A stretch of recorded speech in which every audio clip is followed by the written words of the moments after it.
गर्मी है, உண்மையிலேயே சூடா இருக்குது. लेकिन आपसे मैं कहने के लिए चाहता हूँ, ஆனால் உங்களிடத்துல நான் சொல்ல விரும்புகிறேன். कल किसी ने मेरे पास दुबई से चिट्ठी लिखा, நேற்றைக்கு ஒருவர் துபாயில் இருந்து எனக்கு கடிதம் எழுதியிருந்தார். भैया प्रार्थना कीजिए, हम लोग 52 सेंटीग्रेड में काम करना पड़ता है, அண்ணன் ஜெபியுங்கள், நாங்கள் 52 சென்டிகிரேட்ல நாங்கள் அங்கே வேலை செய்ய வேண்டியிருக்கு. अब पंखा नहीं लग सकता क्योंकि रोड पर है, அங்கே ரோட்ல இருக்காங்க, நம்ம மேல இப்ப ஃபேன் போட முடியாது. लेकिन आप पंखा के और उसके पंखों के अड़ में सुरक्षित है. நீங்கள் இந்த ஃபேனு கீழ இருக்கீங்க, அவருடைய இறகுகளின் அந்த ஃபேனு கீழ நீங்கள் அருமையா சுரक्षिता इसलिए இருக்கீங்க. थोड़ा समय देके कष्ट होने से भी आराम से सुनिएगा, अगर भीतर जाए नहीं जाए सुनिएगा. ஒருவேளை உள்ள போதோ இல்லையோ கொஞ்சம் கஷ்டப்படுங்க, பரவாயில்ல, கேளுங்க எப்படியாவது. दुनिया में कई लोग प्रभु के लिए काम आने के लिए चाहते हैं. இந்த உலகத்திலே अनेகர் தேவனுக்காக பிரயோஜனப்பட விரும்புகிறார்கள். सबको ये मन करता है हमारा नाम भी ऊंचा क्यों ना हो. எல்லாருக்கும் இப்படி மனது துடிக்கும், என் பெயரும் இப்படி உயர வரட்டுமே. चाहे वो बिजनेस वर्ल्ड में हो, பிசினஸ் வேர்ல்ட்ல இருக்கட்டும் அவன், या राजनीतिक वर्ल्ड में हो, அல்லது அரசியலிலே ஏதாவது ஒரு காரியத்தில் या இருக்கட்டும், आत्मिक संसार में क्यों ना हो, ஆவிக்குரிய உலகமாய் இருக்கட்டும், सबके अंदर इस प्रकार के ये एक प्यास को परमेश्वर ने खड़ा रखा है. எல்லாருக்குள்ளேயும் இப்படிப்பட்ட ஒரு தாகத்தை தேவன் எழுப்பி வைத்திருக்கிறார். जब छुट्टी हुई थी, விடுமுறை ஆரம்பித்தவுடனே मैं बाहर जाना था, எனக்கு வெளியில போக வேண்டியிருந்தது. अपने नाते पोते सबको बुलाया என்னுடைய எல்லா பேர பிள்ளைகளையும் கூப்பிட்டேன். और शेकी शरण को भी बुलाया. ஷக்கி சரண் வந்திருந்தாங்க, அவங்களையும் கூப்பிட்டேன். 11 लोगों को मैं बुला के 11 பேரை நான் கூப்பிட்டு வச்சு, मैंने कहा कि अभी तुम लोगों का एक नया काम दे रहा हूं. இப்பொழுது நான் உங்களுக்கு ஒரு புதிய வேலை ஒன்றை தருகிறேன். 9 बजे ठीक 9 மணிக்கு சரியா तुम लोग इकट्ठे होके 45 मिनट प्रार्थना करना, स्तुति करना और आराधना करना. நீங்கள் எல்லாரும் இணைந்து வந்துறணும். நீங்கள் துதித்து ஆராதித்து நீங்கள் 45 மணி மினிட்ஸ் நீங்கள் அங்க இருக்க வேண்டும். और छुट्टी भर तुमको करना है. விடுமுறை காலம் முழுவதும் இதை செய்ய வேண்டும். छुट्टी के बाद आप इधर उधर चले जाएंगे. நீங்கள் விடுமுறைக்கு பின்பு இங்கேயும் அங்கேயும் போக போறீங்க. हो सकता है कि फोन में अगर आप प्रार्थना कर सकते हैं, अच्छी बात है. ஒருவேளை அங்கேயும் இங்கேயும் நீங்கள் போயிருக்கிற வேளையில விடுமுறையில போன்ல ஜெபம் பண்ண முடியும்னா பண்ணுங்க. मैंने उसका नाम दिया, நான் அதற்கு பெயர் சொன்னேன், कशिन्स prayer fellowship. Cousins prayer fellowship என்று சொல்லி. और वे लोग बहुत खुशी खुशी शुरू किए. அவர்கள் ரொம்ப ரொம்ப சந்தோஷமாய் ஆரம்பிச்சாங்க. 5 दिन अच्छा से चला, 5 நாள் நல்லா போச்சு, 10 दिन चला, 10 நாள் போச்சு, 11वां दिन मैं देख रहा हूं 11வது நாள்ல நான் பார்க்கிறேன் 9-10 बज रहा, 9-10 हो रहा है, परंतु कोई हिल नहीं रहा है. 9-10 ஆயிட்டு நேரம், ஆனா யாரும் அசைஞ்ச மாதிரி தெரியல. मैंने सबका फिर बुलाया. திரும்ப எல்லாரையும் நான் கூப்பிட்டேன். अरे दादा नाना की बात को क्यों भूल गए हो? எப்பா பாட்டி தாத்தா சொன்ன நீங்க எல்லா ஆலோசனையை மறந்துட்டீங்க. और तुम लोगों के लिए लीडर नहीं है इसलिए. உனக்கு இப்ப லீடர் கிடையாது, ஆகையினால मैंने कहा अबन से, நான் அபன்ட்ட சொன்னேன். जो सबसे छोटा है, எல்லாத்தையும் குட்டி ஒருத்த கிடக்குற அபன். अबन आओ, तुम ही लीडर है, அபன் நீ வா, நீ தான் லீடர்னு சொன்னேன். तुमको टाइम बांधना है, நீ தான் டைம் பிடிக்கணும், प्रार्थना चलाना है. ஜெபத்தை நடத்தணும். बोला कि ठीक था, அவன் சொன்னா சரி சரின்னு சொல்லா. लेकिन ऐसे कह के चुप नहीं रहा. ஆனா அவன் சொல்லிட்டு அப்படி அமைதியா இருக்கல. अपने मम्मी के जाके மம்மிட்ட போய் இப்படி அவன் காட்டினா, मम्मी में कुछ हो गया. நான் இப்ப ஆயிட்டேன் ஒரு ஆள் பாருங்க மம்மின்னு சொன்னான். छोटे बच्चे के अंदर भी नेता होने के लिए मन है. சின்ன பிள்ளைகளுக்குள்ளேயும் ஒரு தலைவர் ஆகணும்னு சொல்லி மனதடி அடிக்குது. इसमें गलती नहीं है. அதுல தவறே இல்ல. ऊपर आने के लिए नीचे आपके अनुकरण करने वाला होना चाहिए. நீங்க மேல வரணும்னு சொன்னா உங்களை பின்பற்றக்கூடியவங்க கீழே இருக்கணும். परंतु लोग जो हैं उस पदवी को इसलिए मांगते हैं ताकि उसके नाम को लोग जाने. ஆனால் ஏன் அந்த பதவியை ஜனங்கள் விரும்புறாங்கன்னு சொன்னா அவங்க பேர் புகழ் எல்லாம் மேல வந்துரும். அதனால उनको नाम चाहिए, அவங்களுக்கு பேர் வேணும். लेकिन ऐसे एक झुंड को मैं दिखाने जा रहा हूं நான் அப்படிப்பட்ட ஒரு கூட்டத்தை உங்களுக்கு காண்பிக்க விரும்புகிறேன். जो आपके नाम के चक्कर में नहीं, அவங்க பேருடைய தன்னுடைய பேர் புகழுடைய காரியத்துல இல்ல. मैंने हमेशा इस बात को याद खिलाया, நான் எப்பொழுதுமே இந்த காரியத்தை நினைப்பிலே வைக்கிறது உண்டு. प्रभु अपने किताब में एक भीखमंगा का नाम को उसका बाप के नाम के साथ जोड़ के रखा है. ஆண்டவராய் இயேசு கிறிஸ்து ஒரு பிச்சைக்காரனுடைய பெயரை அவனுடைய தகப்பனுடைய பெயரோடு கூட இணைத்தங்க வைத்திருக்கிறார். अंधा था, குருடனாயிருந்தான், भीख मांगा करता था, அவன் பிச்சை கேட்டு கொண்டிருந்தான். लेकिन बाइबल बतलाती है ஆனால் வேதம் சொல்லுகிறது तिमोथी का पुत्र बर्तिमेयु करके लिखा है। தீமேயுடைய குமாரனாகிய பர்த்திமேயு என்று எழுதப்பட்டிருக்கிறது. लेकिन कई लोगों का नाम बाइबल के अंदर में नहीं लिखा गया है, ஆனால் अनेகருடைய பெயர்கள் வேதத்துக்குள்ளே எழுதப்படவில்லை. लेकिन उनका कार्य महत्वपूर्ण है। அவர்கள் செய்த கிரியைகளோ போற்றப்படத்தக்கவைகள். इसलिए मैं उस झुंड को आपको दिखाने जा रहा हूं, शायद आज आप उस झुंड का भी एक अंग हो सकते हैं। அந்த கூட்டத்தை உங்கள் மத்தியிலே கொண்டு வர விரும்புகிறேன். ஒருவேளை நீங்களும் அப்படிப்பட்ட குழுவிலாக இருந்து பயன்பட முடியுமே. एक नहीं है, ஒன்றல்ல, अनेक, அநேகராய், एक झुंड, ஒரு கூட்டம். उनका क्या अनुग्रह परमेश्वर ने दिया, அவர்களுக்கு தேவன் கொடுத்த கிருபை என்ன? मेरे साथ खोलिएगा என்னோடு கூட திறவுங்கள். पहला इतिहास उसका 12वां अध्याय। 1 நாளாகமம் 12வது அதிகாரம். वहां पर एक बहुत बड़ा तालिका को प्रभु देता है, அங்கே ஒரு பெரிய பட்டியலை தேவனாய கர்த்தர் கொடுக்கிறார். और वहां दाऊद ने लोगों को जो ठहराया उनके तालिका को पढ़ सकते हैं। அங்கே தாவீது என்பவன் ஜனங்களை இலக்கமிட்டு அவன் அங்கே நியமிக்கிறானே, அவருடைய பட்டியல் இருக்கிறது. पहला इतिहास उसका 12वां अध्याय का 22 पद को पहले पढ़िएगा। முதலாவது 1 நாளாகமும் 12வது அதிகாரம் 22வது வசனத்தை வாசிக்கலாம். 22 पद को हम पहले पढ़ेंगे। முதலாவது 22வது வசனத்தை வாசிக்கலாம். प्रतिदिन लोग दाऊद की सहायता करने को उनके पास आते रहे, यहां तक कि परमेश्वर की सेना के समान एक बड़ी सेना बन गई।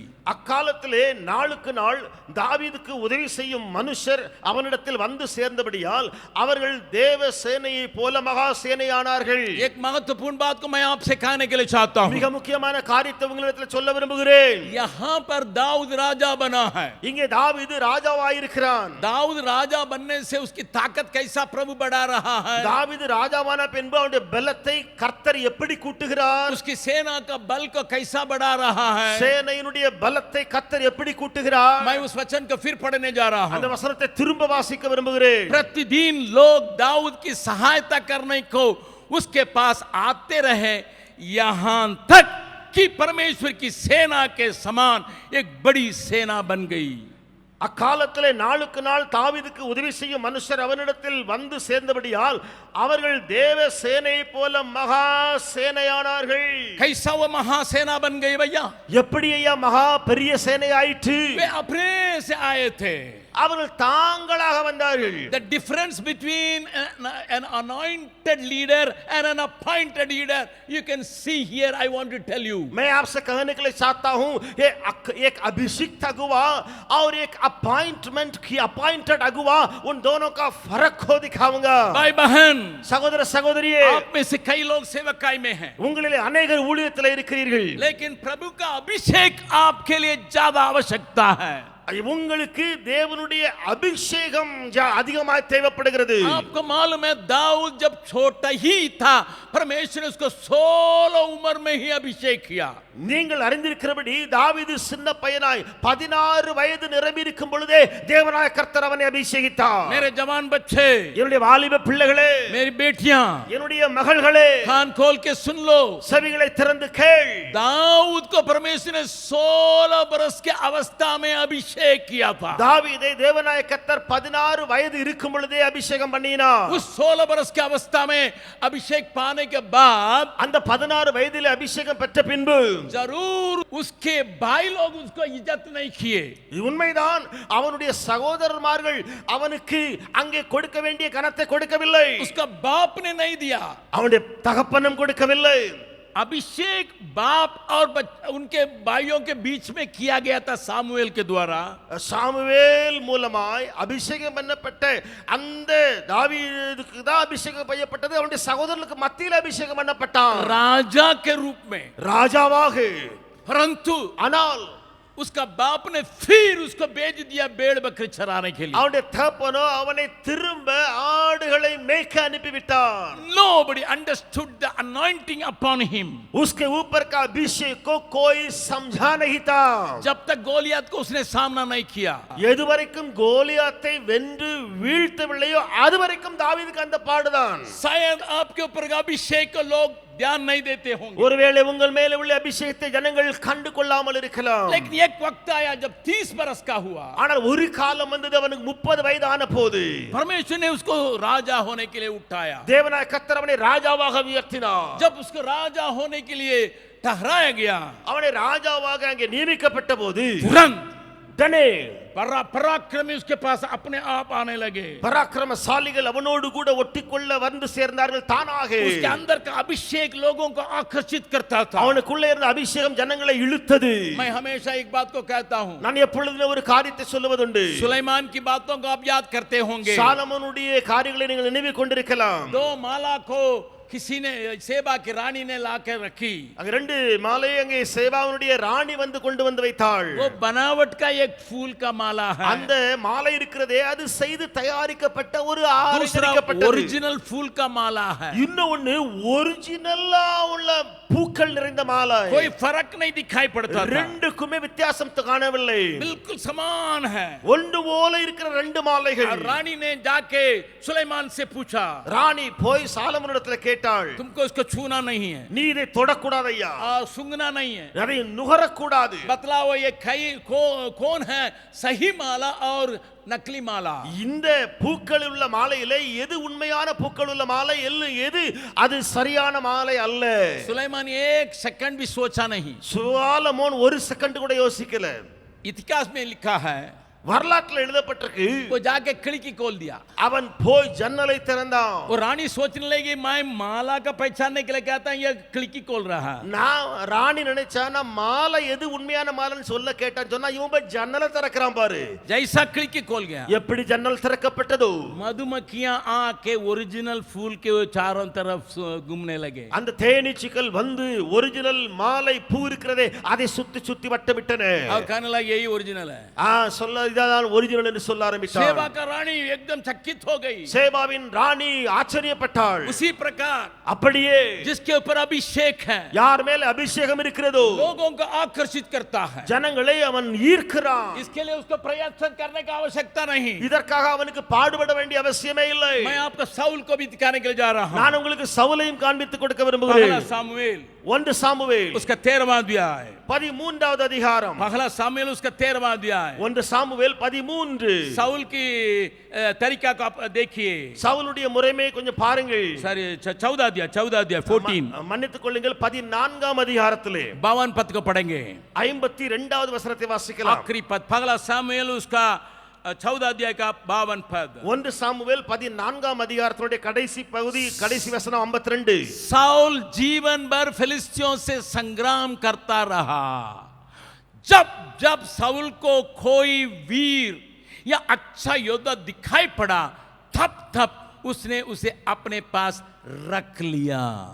சவுல் இருந்த நாளெல்லாம் பெலிஸ்தரின் கடினமான யுத்தம் நடந்தது. சவுல் ஒரு பராக்கிரமசாலியாகிலும் ஒரு பலசாலியாகிலும் காணும்போது அவர்கள் எல்லாரையும் தன்னிடமாய் சேர்த்துக் கொள்ளுவான். कान खोल के सुनिए, செவிகளை திறந்து கேளுங்கள். साउल और दाऊद में क्या अंतर है? சவுல் தாவீதுக்கு என்ன வித்தியாசம்?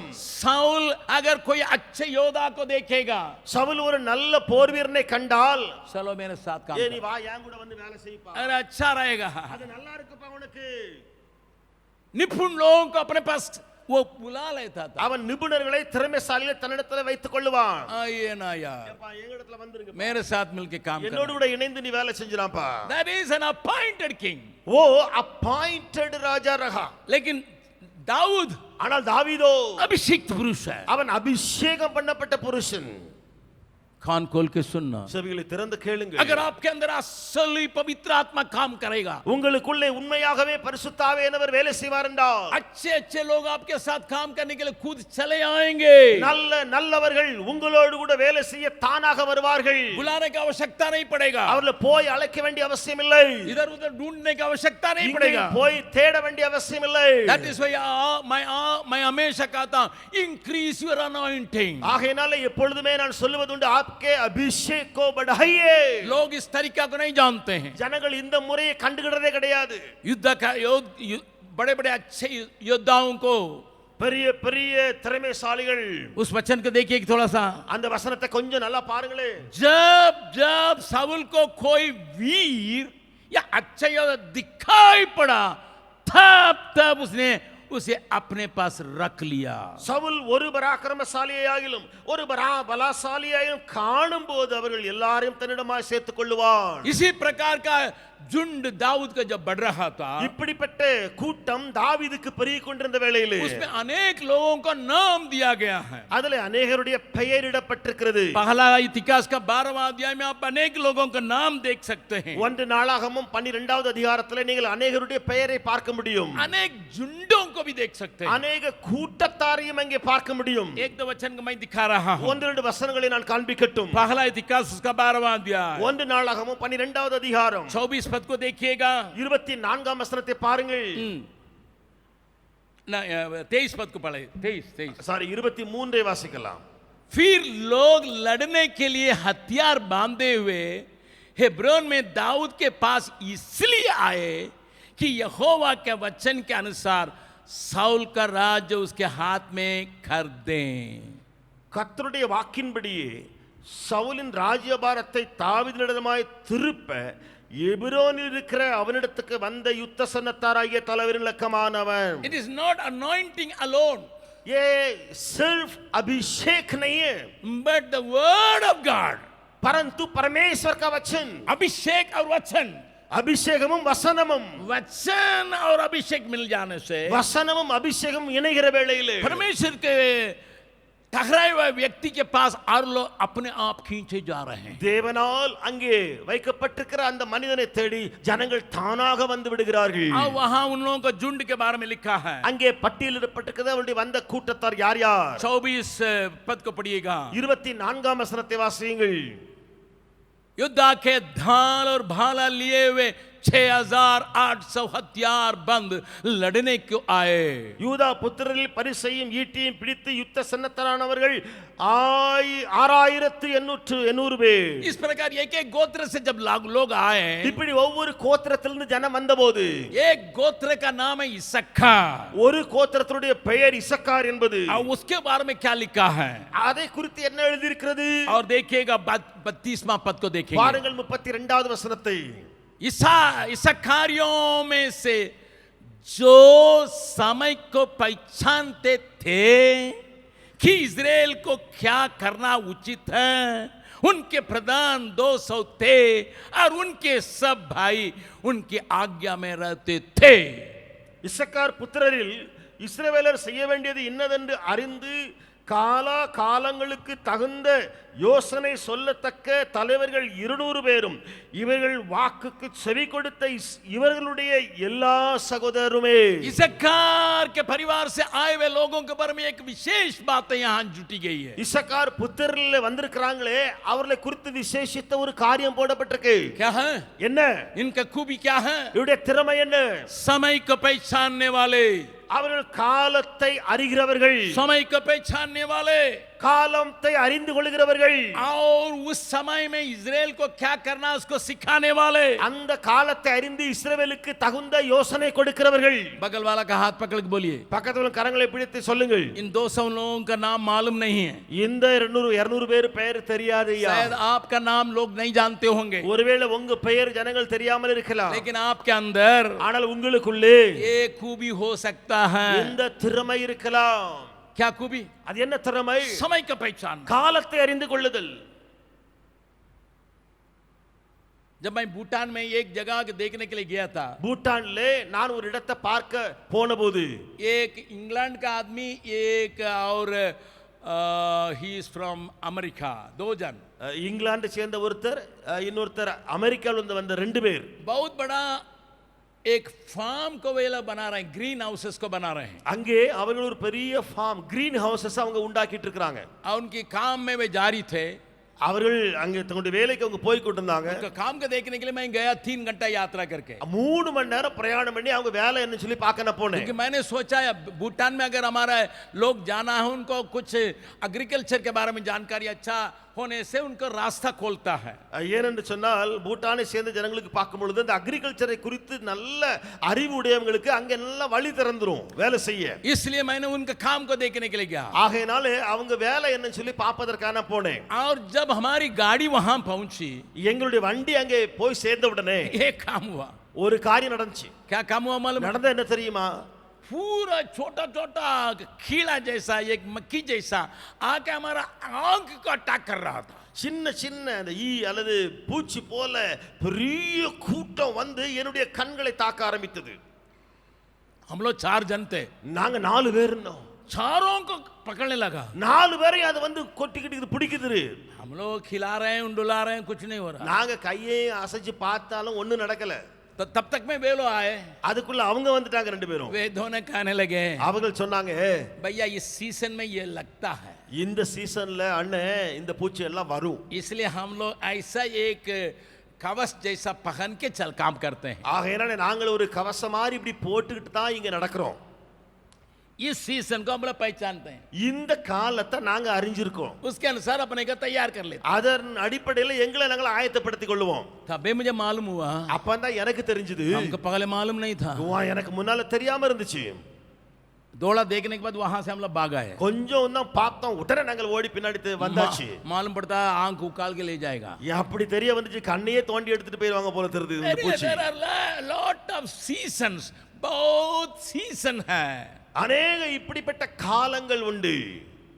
बगल वाला का हाथ पकड़ के चेहरा दे के पूछेगा, பக்கத்துல உள்ள கரங்களை பிடித்து முகத்தை பார்த்து கேளுங்க, समय का पहचानने के लिए आपके अंदर खूबी है? காலத்தை உணர்ந்து கொள்ள உங்களுக்குள்ள திறமை இருக்கா?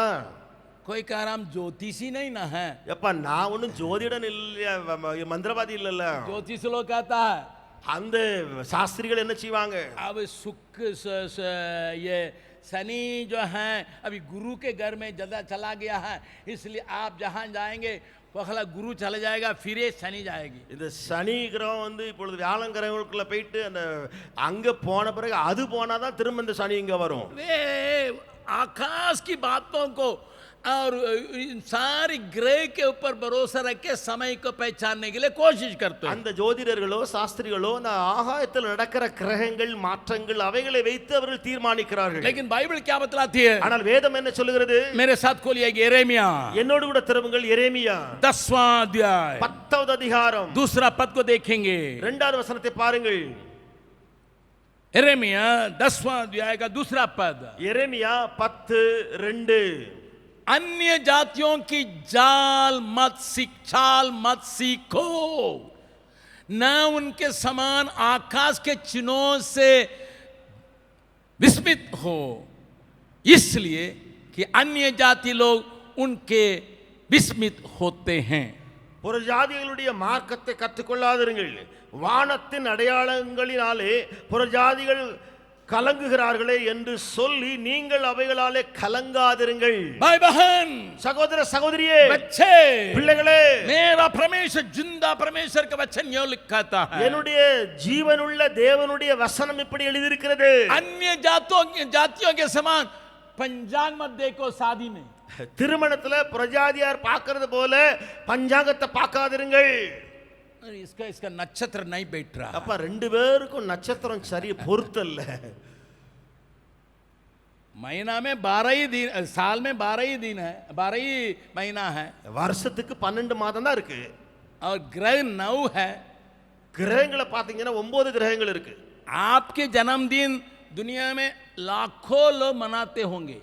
உங்களுடைய பிறந்த நாளை நீங்க கொண்டாடுற மாதிரி உலகத்துல லட்சக்கணக்கான பேர் அந்த நாள்ல பிறந்த நாள் கொண்டாடுவாங்க. लेकिन ये ज्योतिष लोग क्या कहते हैं ना, ஆனா இந்த ஜோதிடர்கள் என்ன சொல்வாங்க தெரியுமா? ये बर्थडे इनका दिया है ना, இந்த பிறந்த நாள் இவனுக்கு கொடுக்கப்பட்டிருக்குல, इसलिए ये वो बनेगा। ஆகையினால இவன் அப்படி ஆயிருவான். ஐயா, मेरा जन्मदिन और राजीव गांधी का जन्मदिन एक है। என்னுடைய பிறந்த நாள் ராஜீவ் காந்தியுடைய பிறந்த நாள் ஒரே நாள். राजीव गांधी भी अगस्त 20 तारीख को ही जन्म लिया, मैं भी अगस्त 20 तारीख को जन्म लिया। நானும் ஆகஸ்ட் 20 பிறந்தவன், ராஜீவ் காந்தியும் ஆகஸ்ட் 20 பிறந்த நாள். किसी ने कहा आप भी हिंदुस्तान का प्रधानमंत्री होंगे। ஒருவர் சொன்னார், நீங்க தான் இந்தியாவுடைய பிரதம மந்திரியாக மாற போவீங்க. मैंने कहा ना ना ना ना चाहिए भैया। ஐயா எனக்கு வேண்டே வேண்டாம், வேண்டே வேண்டாம். राजीव गांधी की मृत्यु हुई, उसको टुकड़ा टुकड़ा मांस को उठा वटर के एक टोकरी में रख के ले गए, तो उसी प्रकार मेरा मृत्यु नहीं हुआ। ராஜீவ் காந்தி மரணம் வந்த பொழுது அவருடைய சதைகள் எலும்பு துண்டுகள் எல்லாத்தையும் எடுத்து பையில வச்சு ஒரு கூடையில வச்சு தான் கொண்டு போனாங்க. அப்படிப்பட்ட மரணம் எனக்கு வந்துடக்கூடாது ஐயா. मेरे जन्मदिन में अनेक लोगों की जन्म हुआ। என்னுடைய பிறந்த நாள் அன்னைக்கு உலகத்துல எத்தனையோ பேர் பிறந்திருக்காங்க. मैं जानना चाहता था, நான் அறிய விரும்பினேன். एक बार मैं ऐसे जगह में मैं गया, நான் அப்படி ஒரு இடத்துக்கு ஒரு முறை போனேன். 10 भीख मंगे बैठे थे। मैं कभी कभी इस प्रकार कुछ खेल खेलता हूं। சில நேரத்துல இப்படியாக நான் விளையாடுவது உண்டு. சில விளையாட்டு விளையாடுவோம், அதுல 10 பிச்சைக்காரங்க உட்கார்ந்து இருக்காங்க. मैंने कहा है कि आप लोगों के जन्मदिन के अनुसार मैं कुछ इनाम देने वाला हूं। நான் சொன்னேன், உங்க பிறந்த நாள் எப்படியோ அதன் அடிப்படையில் உங்களுக்கு கொஞ்சம் கிஃப்ட் கொடுக்க போறேன். ये लोग सब चकित हो गए। எல்லாரும் ரொம்ப அப்படி சந்தோஷப்பட்டாங்க. मैंने कहा मेरा जन्मदिन आने वाला है। நான் சொன்னேன், என்னுடைய பிறந்த நாள் வரப்போகுது. मैंने सोचा मेरा जन्मदिन कौन मनाएगा, उसको भी कुछ विशेष गिफ्ट देंगे। நான் சொன்னேன், என்னுடைய பிறந்த நாளை யாரு கொண்டாட போறானோ அவனுக்கு கொஞ்சம் விசேஷ கிஃப்ட் கொடுக்கலாம். आप विश्वास करें ना करें, 10 में 3 का अगस्त 20 तारीख था। நீங்க நம்பினாலும் நம்பாட்டாலும் சரி, இந்த 10 பிச்சைக்காரன்ல 3 பிச்சைக்காரனுடைய பிறந்த நாள் ஆகஸ்ட் 20ஆம் தேதி. मैंने सोचा प्रभु धन्यवाद, मैं भीख मंगा बना नहीं, क्योंकि उस दिन मैं जन्मा हूं। ஆண்டவரே ரொம்ப நன்றி, நான் பிச்சைக்காரனா வந்து உட்காரல, நானும் அதே நாள்ல தான் ஆகஸ்ட் 20ல பிறந்திருக்கிறேன். पंडित लोग आपको बुड़बक बना रहा है। இப்படிப்பட்ட தேர்ந்தவர்கள் அறிந்தவர்கள் உங்களை முட்டாளாக்குகிறார்கள். ये नक्षत्र वो नक्षत्र में बैठता नहीं है, இந்த நட்சத்திரமும் அந்த நட்சத்திரமும் பொருந்தாதையா. ये ग्रह उसमें नहीं बैठता है। இந்த கிரகம் அந்த கிரகம் ஒத்து போகாது. लेकिन बाइबल बतलाती है, उस वचन को एक और बार पढ़ें। அந்த வசனத்தை இன்னொரு முறை வாசிக்கலாமா? यिर्मयाह 10 अध्याय का दूसरा पद को पढ़ें। எரேமியா 10:2. खास करके शादी के समय इस वचन को अच्छा से पढ़िएगा। விசேஷமாய் திருமணங்கள் காரியங்கள் பேசப்படும் பொழுது இதை நல்லா வாசித்துருங்க. सब कोई मेरे साथ मिलके पीछे पीछे बोलिए, எல்லாரும் எனக்கு பின்னால பின்னால சொல்லுங்க பாப்போம். अन्य जातियों की चाल मत सीखो। अरे भैया 600 लोग यहाँ हैं, 600-700 लोग, इतनी आवाज दीजिएगा। पीछे बोलिए, अन्य जातियों की चाल मत सीखो, न उनके समान आकाश के चिन्हों से विस्मित हो। इसलिए कि अन्य जाति लोग उनसे विस्मित होते हैं। विस्मित होते हैं मतलब बाप रे बाप, शुक्रवार होने वाला है, आज कौवा नहीं हल्ला करना है। शुक्रवार को हल्ला करेगा, उसको भूख लगेगा, हल्ला करेगा ही। கலங்குறாங்க, நடுங்குறாங்க. இன்னைக்கு வெள்ளிக்கிழமை காகம் வந்து சத்தம் போட்டுற கூடாது. காக்கை ஐயா சுக்கிரவாரில் என்ன வெள்ளிக்கிழமை பசி எடுத்தா அது சத்தம் போடத்தான் செய்யும். इस समय को सीखने के लिए यहाँ पर नहीं लिखा है। இந்த காலத்தை இப்படி கற்றுக்கொள்ள இங்க எழுதப்படவில்லை. एक उदाहरण के रूप में एक बात को मैं दिखाऊंगा। ஒரு உதாரணத்துக்காக ஒரு காரியத்தை நான் சொல்லுவேன். लूका रचित सुसमाचार லூக்கா எழுதின சுவிசேஷம் 19वां अध्याय, 19வது அதிகாரம். लूका रचित सुसमाचार 19वां अध्याय। லூக்கா 19.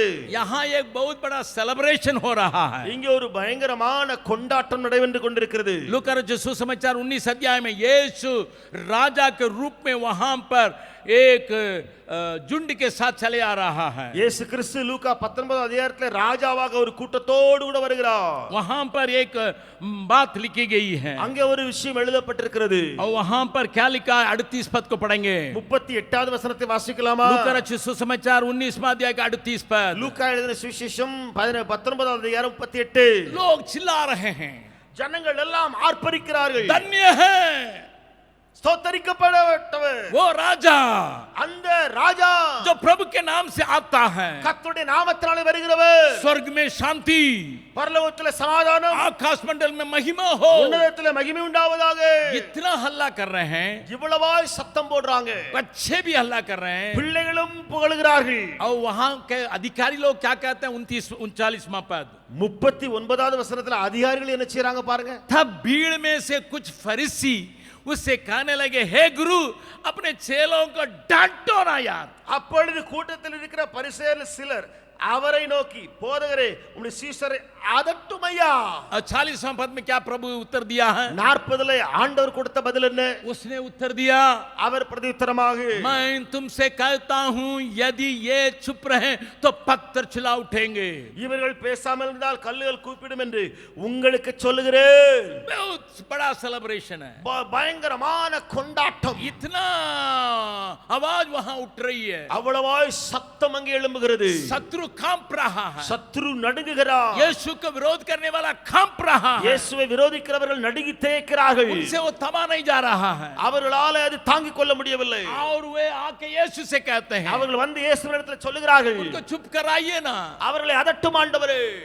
यीशु ने कहा अगर ये चुप रहेंगे तो पत्थर भी हल्ला करेगा. இயேசு சொன்னார் இவர்கள் கூப்பிடாவிட்டால் கல்கள் கூப்பிடும். लेकिन बाइबल बतलाते 41वां पद में, ஆனால் 41வது வசனத்தில் வேதம் சொல்லுகிறது, जब वो निकट आया तो नगर को देखकर उस पर रोया. அவர் சமீபமாய் வந்தபோது நகரத்தை பார்த்து அதற்காக கண்ணீர் விட்டு அழுதார். कौन है भैया बर्थडे पार्टी में रोने वाला? யாரையா இந்த பர்த்டே பார்ட்டியில அழுதுட்டு இருக்கிறது யாரு? विक्ट्री विक्ट्री करके लोग कहते हैं तो वहां पर कौन है यार रो रहा है? வெற்றி வெற்றி என்று முழக்கமிடுகிற வேளையே யாரவன் அங்கே அழுது கொண்டிருக்கிறான்? जिसको लोगों ने राजा करके पुकारा वही रो रहा है. யாரை ஜனம் ராஜா என்று சொல்லி புகழ்ந்ததோ அவரே அழுது கொண்டிருக்கிறார். क्यों रो रहा है? ஏன் அழ வேண்டும்? क्यों रो रहा है? ஏன் அழுகிறார்? 42 और 43 पद को देखेंगे 42 43 வசனங்களை பாருங்கள். और 42 में यूं लिखा है, 42 எழுதப்பட்டிருக்கு, क्या ही भला होता कि तू ही इसी दिन में कुशल की बातें जानता, परंतु अब वे तेरी आंखों से छिप गई है. உனக்கு கிடைத்த இந்த நாளிலாகிலும் உன் சமாதானத்துக்கு ஏற்றவைகளை நீ அறிந்திருந்தாயானால் நலமாயிருக்கும். இப்பொழுதோ அவைகள் உன் கண்களுக்கு மறைவாயிருக்கிறது. 43 पद में एक खास बात को प्रभु कहता है, 43 தேவன் ஒரு முக்கியமான காரியத்தை சொல்கிறார். क्योंकि ஏனென்றால் वे दिन तुझ पर आएंगे कि तेरे भैरी मोर्चा बांध के तुझे घेर लेंगे और चारों ओर से तुझे दबाएंगे. उस और हिंदी में 44 पद में, और तुझे और तेरे बालकों को जो तुझ में है मिट्टी में मिलाएंगे, तुझ में पत्थर पर पत्थर भी नहीं छोड़ेंगे, क्योंकि तूने उस अवसर को जब तुझ पर कृपा दृष्टि की गई न पहचाना. 43 44 உன்னை சந்திக்கும் காலத்தை நீ அறியாமல் போனபடியால் உன் சத்துருக்கள் உன்னை சூழ மதில் போட்டு உன்னை வளைந்து கொண்டு எப்பக்கத்திலும் உன்னை நெருக்கி உன்னையும் உன்னிலுள்ள உன் பிள்ளைகளையும் தரையாக்கி போட்டு உன்னிடத்தில் ஒரு கல்லின் மேல் ஒரு கல் இராதபடிக்கு செய்யும் நாட்கள் உனக்கு வரும் என்றார். फेस्टिवल की मूड में है, எல்லாரும் விழா கோலத்தில் இருக்கிறார்கள். खजूर के पत्ते वहां फैलाया जा रहा है, அங்கே பனை மரத்தினுடைய குருத்தோலைகள் அங்கே விரிக்கப்படுகிறது. लोग अपने कपड़ों को बिसार रहे हैं, ஜனங்கள் தங்களுடைய வஸ்திரங்கள் எல்லாம் வழியிலே விரிக்கிறார்கள். इतना बड़ा वेलकम. பெரிய வரவேற்பு அங்கே. But Jesus was in tears. यीशु आंसू बहा रहा था. कारण क्या है? காரணம் என்ன? समय का पहचाना ही नहीं, காலத்தை அறிந்து கொள்ளப்பா. समय को पहचाना नहीं, நீ காலத்தை அறியவில்லையே. समय को पहचाना நீ नहीं. காலத்தை அறிந்து கொள்ளவில்லையே. My dear people of God, मेरे परमेश्वर के लोगों, प्रभु क्या शिकायत करता है? ஆண்டவர் சொல்லுகிற குறை என்ன அங்கே? यिर्मयाह, எரேமியா, उसका मेरे साथ खोलिएगा. என்னோடு கூட திறவுங்கள். वो हमेशा इस शिकायत को रखता है. அவர் எப்பொழுதுமே இந்த குறை சொல்லுகிறது உண்டு. यिर्मयाह नबी की किताब, எரேமியா நபியின் புத்தகம், वहां पर प्रभु खुद कहता है 8वां अध्याय में, அங்கே 8வது அதிகாரத்திலே ஆண்டவரே சொல்லுகிறார். 8वां अध्याय का 7वां पद, 8:7 நாம் பார்க்கிறோம். आकाश में लग भी अपने नियम समय को जानता है, और पंडुकी सुबावेनी और सारस भी अपने आने का समय रखते हैं, परंतु मेरी प्रजा को कुछ पता नहीं है. ஆகாயத்தில் உள்ள நாரை முதலாய் தன் வேளையை அறியும் காட்டு புறாவும் கொக்கும் தகிவிலான் குருவியும் தாங்கள் வரத்தக்க காலத்தை அறியும். என் ஜனங்களோ கர்த்தரின் நியாயத்தை அறியார்கள் என்று கர்த்தர் உரைக்கிறார் என்று சொல்லு. God is under lamentation. परमेश्वर यहाँ विलाप करता हुआ क्यों वो विलाप कर रहा? ஏன் அவர் அங்கே புலம்புகிறார்? छोटे छोटे चिड़ियों का मालूम है समय क्या है. छोटे छोटे चिड़ियों को சின்ன मालूम, சின்ன குருவிக்கும் தெரியும் காலம் என்ன என்று लेकिन சொல்லி. मेरे लोगों को पता नहीं चलता. ஆனா என் ஜனமோ அறியாமல் போயிட்டே. मेरे साथ खोलिए. என்னோடு திறவுங்கள். एक वक्त था एलीसा के जीवन में, ஒரு காலகட்டத்தில் எலிசாவினுடைய வாழ்க்கையிலே, दूसरा राजा की किताब, ரெண்டு ராஜாக்களுடைய புத்தகத்திலே इस कहानी का आप लोग अच्छी तरह से जानते हैं. அந்த சம்பவத்தை நீங்கள் நன்றாய் அறிந்திருக்கிறீர்கள். वहां पर एलीसा के जीवन में जो हुई है उसके बारे में लिखा है. எலிசாவின் வாழ்க்கையில் நடந்த காரியங்கள் அங்கே எழுதப்பட்டிருக்கிறது. दूसरा राजा की किताब, ரெண்டு ராஜாக்களின் புத்தகம் 5वां अध्याय को घर में जाके खाने के पहले पढ़ लीजिएगा. வீட்டில் போய் 5வது அதிகாரத்திலே உணவு அருந்த முன்பு வாசித்து விடுங்கள். नामान नाम करके एक सीरिया का कप्तान चले आया. நாமான் என்று சொல்லி ஒரு சீரிய போர் தலைவன் அங்கே விடுகிறான். वो संगाई के लिए आया था क्योंकि वो खोल था. அவன் ஒரு குஷ்டரோகியாக இருந்தான். அந்த படைத்தலைவன் ஆகையினால் சுகம் வேண்டி வந்தான். एलिसा ने कहा जाके डुबकी मारो 7 बार यरदन नदी में. எலிசா சொன்னா நீ போய் யோர்தான் நதியிலே 7 முறை மூழ்கி எழும்பு. उसने कहा मेरे यहाँ अच्छा शुद्ध पानी है, ये गंदे पानी में डुबकी मारने के लिए कहता. அவன் சொன்னான் என்னுடைய தேசத்திலே நல்ல நல்ல தண்ணீர்கள் ஆறுகள் உண்டு, இந்த அழுக்கான தண்ணீரிலே போய் என்னை மூழ்க சொல்கிறீரே. लेकिन वहां एक छोटा सा सेवक ने कहा, ஆனால் அங்கே ஒரு சிறிய ஊழியன் சொன்னான், मालिक எஜமானா आपसे ज्यादा तो नहीं मांगा गया, எப்ப உன்கிட்ட ரொம்ப ஒண்ணும் உங்ககிட்ட கேட்கலையா, केवल 7 बार डुबकी मारने के लिए कहा நீ गया. போய் 7 தடவை மூழ்கி எழும்புதானே அவர் சொல்றாரு. नामान बहुत बड़ा शूरवीर होने के बाद भी, நாமான் ஒரு பெரிய படைத்தலைவனாய் இருந்த பின்பும் கூட एक छोटे नौकर की बात को मानने लगा. ஒரு சின்ன வேலைக்காரனுடைய காரியத்துக்கு செவி கொடுத்தான். जाके 7 बार डुबकी मारा. போய் 7 முறை மூழ்கி எழும்பினான். बाइबल बतलाती है उसका शरीर जैसा बच्चा का है वैसा हो गया. வேதம் சொல்லுது அவருடைய சரீரம் ஒரு குழந்தையின் சரீரத்தை போல மாறிவிட்டது. वो लौट आया. திரும்பி வந்தான். एलिसा को बहुत बड़ा दान दे रहा है, எலிசாவுக்கு ஒரு பெரிய gift கொடுக்கிறான். लेकिन उसने कहा ஆனால் எலிசா சொன்னார், मैं नहीं लूंगा, வேண்டாம் நான் இதை வாங்க மாட்டேன், मैं नहीं लूंगा. நான் இதை வாங்க மாட்டேன். जबरदस्ती कर रहा, இவன் கட்டாயப்படுத்துறான், नहीं लूंगा. நான் வாங்க மாட்டேன். उस वक्त में खेयासी नाम करके उसका नौकर है, அந்த நேரத்திலே கேயாசி என்று சொல்லி எலிசாவினுடைய வேலைக்காரன் இருக்கிறான். और बाइबल बतलाती है, வேதம் சொல்லுகிறது. दूसरा राजा 5वां अध्याय का 19वां पद से लेकर देखेंगे ரெண்டு ராஜாக்கள் 5வது அதிகாரம் 19வது வசனத்திலிருந்து பார்க்கலாம். क्या लिखा है. என்ன எழுதி இருக்கிறது. उसने उससे कहा कुशल से विदा हो. वो उसके यहाँ से थोड़ी दूर चला गया था. அதற்கு அவன் சமாதானத்தோட போ என்றான். இவன் புறப்பட்டு கொஞ்ச தூரம் போன போது कि परमेश्वर के भक्त एलिसा का सेवक कहसी सोचने लगा, मेरा स्वामी ने तो उस अरामी नामान को ऐसे ही छोड़ दिया है कि जो वो ले आया अब देना था उसको उसने न लिया, परंतु यहोवा के जीवन की शपथ मैं लेता हूं, उसके पीछे दौड़ के उसके कुछ ले लूंगा.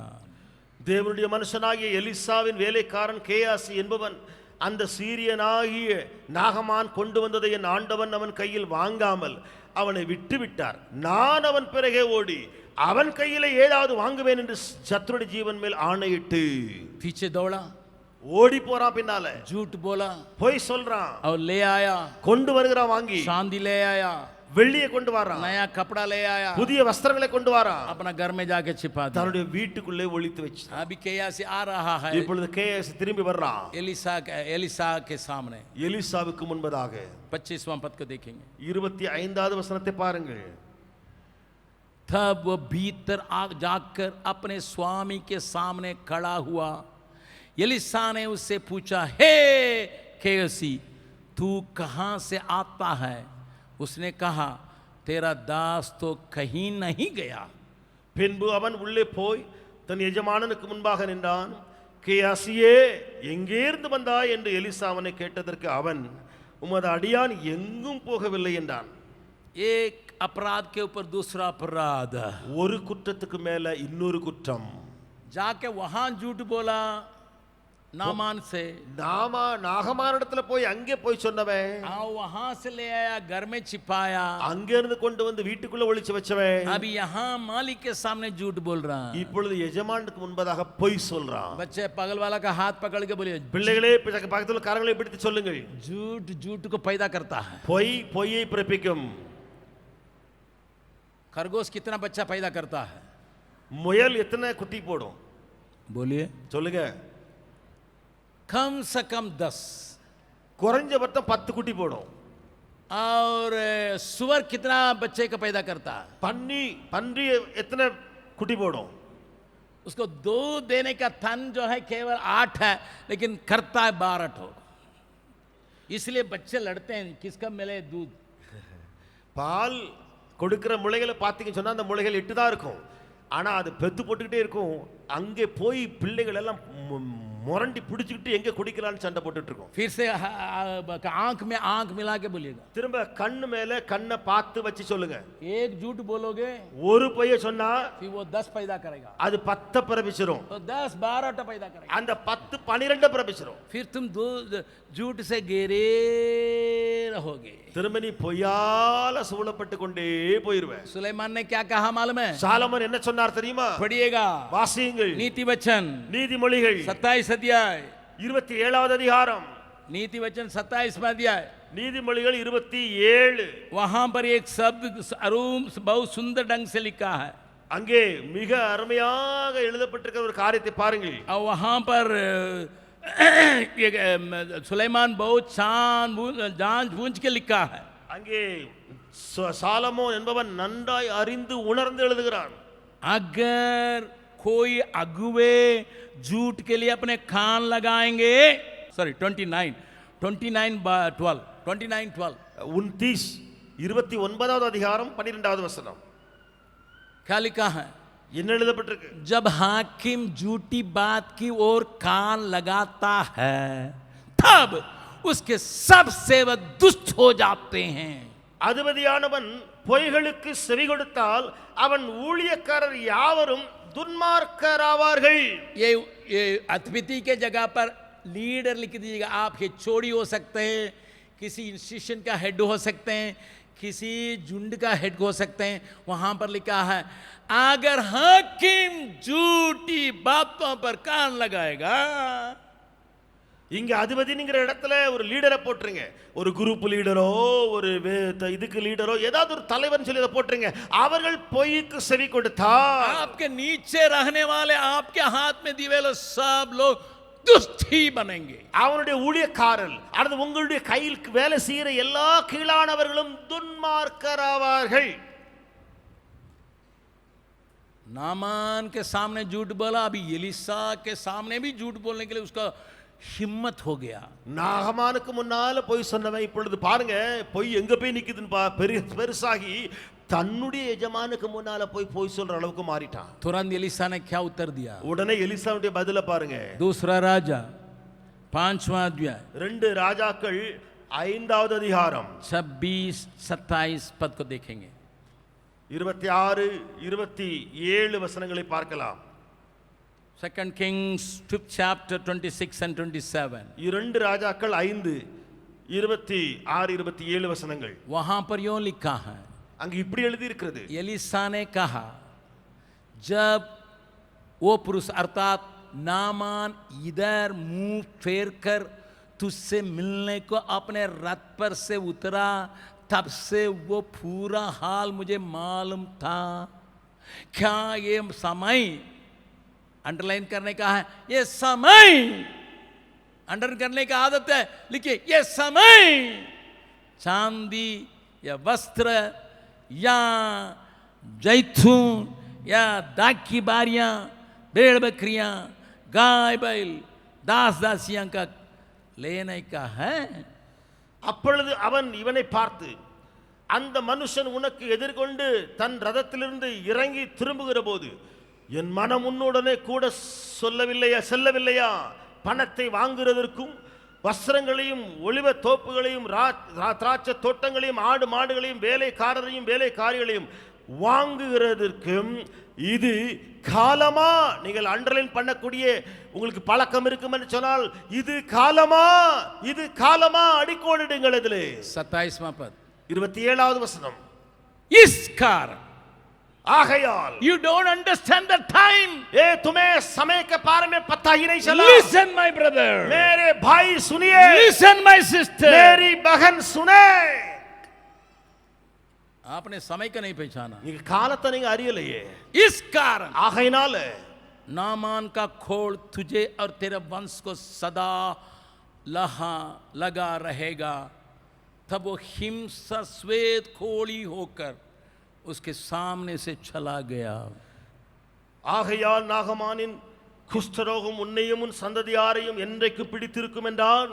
உடனே அவன் உறைந்த மழை நிறைமான குஷ்டரோகியாகி அவன் சமூகத்தை விட்டு புறப்பட்டு போனார். अब ईरान पूरा इजराइल के ऊपर गुस्सा होके इजराइल को मिटाने की कोशिश में है. ஈரான் முழுவதும் பயங்கர கோபத்தாலே பொங்கி எழுந்து இஸ்ரவேலையே முழுவதும் அழிக்கக்கூடிய காரியத்துக்குள் இருக்கிறது கொண்டிருக்கிறது. जब मैं कुछ साल के पहले टेहरान एयरपोर्ट में उतरा था, நான் சில ஆண்டுகளுக்கு முன்பு டெஹரான் ஏர்போர்ட்ல இறங்கின போது ईरान का राजधानी, அது ஈரானுடைய கேபிட்டல். मुझे ताजुब लगा पहली बात में, எனக்கு முதல் விஷயத்திலே ஆச்சரியமாய் பட்ட விஷயம், जब बाहर आया வெளியே வந்தேன், बहुत बड़ा बोर्ड रखा हुआ था. ஒரு பெரிய போர்டு அங்கே இடப்பட்டிருந்தது. क्या लिखा हुआ है? என்ன எழுதி இருக்கிறது? इजराइल को ये नेशनल वर्ल्ड मैप से मिटा डालेंगे. இஸ்ரவேலை உலக வரைபடத்திலிருந்து அழித்து போட வேண்டும், எடுத்து போட வேண்டும். आज नहीं, இன்றைக்கல்ல, कई साल के पहले அநேக ஆண்டுகளுக்கு முன்பு बहुत बड़ा बोर्ड रखा था. ஒரு பெரிய போர்டு அங்கே பொருத்தப்பட்டிருந்தது. We will erase Zionism and Israel from the map of the world. इस संसार या दुनिया की नक्शा से हम लोग इजराइल को वही सही उखाड़ देंगे. मैं उसको देखते रह गया. நான் அதை பார்த்தவனாக நின்றேன். कौन सा देश है भैया ऐसा एकदम खुलम लिख कर रखा है? எந்த நாடையா தைரியம் வெளிப்பரமாய் இப்படி அறிக்கை பண்ணி வைத்திருக்கிறது? इसलिए ஆகையால் बड़े बड़े बम को गिरा रहा है. பெரிய பெரிய அணுகுண்டை தூக்கி போடுகிறது. इस लड़ाई कहां जाएगी मुझे मालूम नहीं. இந்த போர் எங்கே போய் நிற்கும் எனக்கு தெரியாது. हमास के साथ इजराइल की लड़ाई है. ஹமாஸோடு கூட இஸ்ரவேலுக்கு யுத்தம். सीरिया के साथ लड़ाई है. सीरियाவோடு கூட இஸ்ரவேல் யுத்தம். लेबनान के साथ लड़ाई है. लेबनानோடு கூட யுத்தம். येमेन के साथ लड़ाई है. येमेन கூட யுத்தம். अमेरिका भी इसमें गुजरा है. அமெரிக்காவும் இதிலே இறங்கி இருக்கிறது. कहां जाएगी? எங்கே போகும்? क्या आपने सोचा? நீங்க நினைச்சு பாத்தீங்களா? आप अपने जीवन के चक्कर में ही घूम रहे हैं क्या? நீங்க உங்களுடைய வாழ்க்கையிலேயே துண்டி துண்டி ஓடுகிறீர்களா? सिकरिया की कलीसियाएं, சிக்கரியாவின் சபையே, मैं हाथ जोड़ के आपसे विनती करूंगा, நான் கையை கூப்பி உங்களிடத்தில் வேண்டிக் கொள்ளுவேன். समय का पहचानो, காலத்தை அறிந்து கொள். समय का पहचानो. காலத்தை அறிந்து கொள். तुम्हारा नाम लोग जाने ना जाने उससे कोई मतलब नहीं. உன் பெயரை ஜனங்கள் அறிவார்களோ இல்லையோ அதை குறித்து ஒண்ணுமே கவலைப்படாதே. नॉर्मली परमेश्वर भविष्यवक्ताओं से बोलता था. தேவனாகிய கர்த்தர் பொதுவாக பார்த்தோம் என்று சொன்னால் தீர்க்கதரிசிகளோடு கூட தான் பேசி வந்தார். परंतु ஆனால் अभी एक झुंड का खड़ा कर रहा है. இப்பொழுது ஒரு கூட்டத்தாரை நிறுத்துகிறார். क्योंकि एक एक युद्ध में दाऊद को जीतना है. ஏனென்றால் ஒவ்வொரு யுத்தத்திலையும் தாவீது வெற்றி பெற வேண்டுமே. दाऊद नहीं हारा. தாவீது தோல்வி அடையவில்லை. दाऊद कभी नहीं हारा. தாவீது தோல்வியை காணவில்லை. காரணம் कुछ लोग एक झुंड अपने नाम के चक्कर में नहीं, अपने लोगों को अगुवाई करने के चक्कर में है. ஒரு கூட்டம் பெயர் புகழுக்காக நிக்கல, தன்னுடைய ஜனங்களை வழிநடத்த வேண்டுமே, யோசனை கொடுக்க வேண்டுமே, அதற்காக அந்த கூட்டம் துடித்துக் கொண்டிருந்தது. हम लोग परमेश्वर की मनसा को समझेंगे. எல்லாரும் தேவனுடைய திட்டம் மனதை அறிந்து கொள்வோம். परमेश्वर की मनसा को लोगों तक पहुंचाएंगे. தேவனுடைய மனநிலையை ஜனங்களிடத்தில் போய் சொல்லுவோமே. लोगों को तैयार करेंगे ஜனங்களை ஆயத்தப்படுத்துவோமே. ताकि वे सुरक्षित रहें. அவர்கள் பாதுகாப்பாக இருக்க ताकि வேண்டும். सही लड़ाई लड़ें. இது நிமித்தம் சரியாய் போரிட வேண்டும். ताकि जीते.